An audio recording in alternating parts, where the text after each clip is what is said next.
اتجوز وعنده اطفال ولا لا. كريل بيقول له انه من روسيا واداله حاجته اللي لقوها في دولابه. بويكا بيلاقي صورة لفيكتور مع مراته. اتضايق جدا بويكا وطلب باسبور باسم تاني من كريل. كريل بيقول له خد بالك لو رحت روسيا هيتقبض عليك.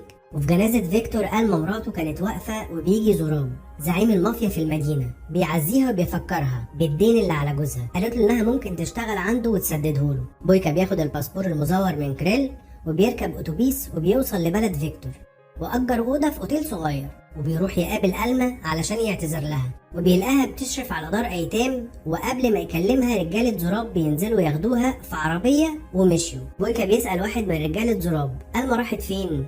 بيقوله راحت على شغلها في النايت كلاب بتاع زراب. وبيروح بويكا علشان يقابل ألما وبيعرف إن زراب من منظمين القتالات الغير شرعية. وبيروح لألما لكن واحد من رجالة زراب بيطلعه بره وبيقول له محدش ينفع يكلم ألما لأنها تخص الزعيم وبس. بويكا بيسأله هي بتخلص